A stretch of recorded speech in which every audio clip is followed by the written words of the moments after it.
I'm Matthew Kneale, the author of this book, A History of Rome, A History in Seven Sackings, and I'm very, very proud and delighted to see that it's actually Waterstones non-fiction book of the month for October.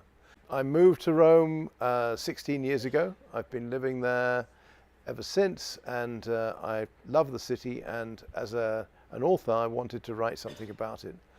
And I really wanted to write about the whole history of Rome.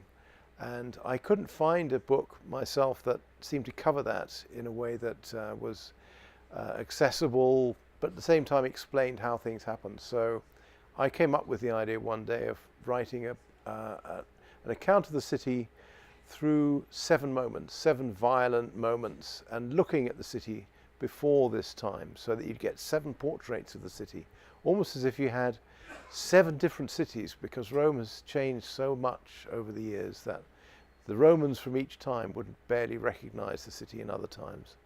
And so this is it. And I must say it's been a fantastic thing for me, just as much as anything, because it's allowed me to learn about the city more and feel more part of it.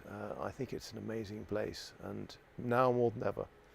I'm in Waterstones in Piccadilly, and I'm now like to talk about three books that I found very inspiring and helped me really work out what I'd like to write myself. And the first of these is Simon Schama, Citizens. And sometimes when I wasn't quite sure how to organize Rome, how to write it, what style to use, I thought of this book because I think it's just a fantastic book.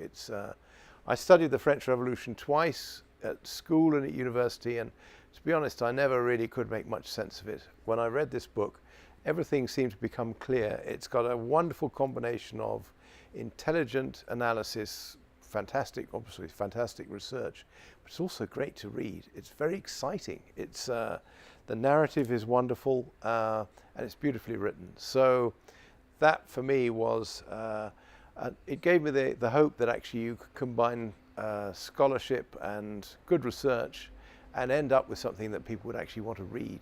Okay, this is my second choice, Suetonius, The 12 Caesars.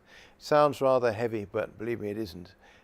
Suetonius was a writer at 1st century AD, and he was writing about previous emperors, but he was also encouraged to slag them off there was a new dynasty, a new regime. And he had access to all the public records. But what he came up with is really a kind of terrifying vision from the past of these monstrous emperors. People like Caligula, who was basically a paranoid, schizophrenic, totally unpredictable, murderous, and Nero, who was really a wannabe singer. Also murderous, murdered his own mother by the artifice of a collapsible boat which disintegrated around her. And so this is almost like the past, the glory of Rome meets the National Enquirer. Extraordinary book, and it's also a warning to us all about the true horrors of dictatorship and autocracy uncontrolled. Okay, my third choice is this, J.G. Farrell, Troubles.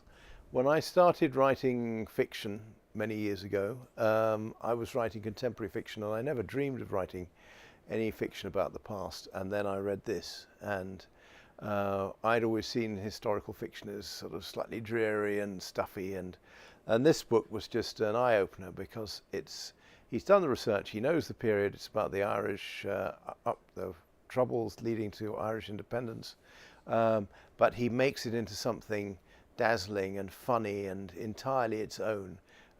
And the whole of the changes in Ireland is seen through the perspective of a group of strange English and Protestant Irish in this huge decrepit hotel somewhere in the middle of nowhere, and it lives by itself. The story comes alive, and it's a masterpiece. So after that I thought, well, maybe it's worth giving historical writing a go, historical fiction a go.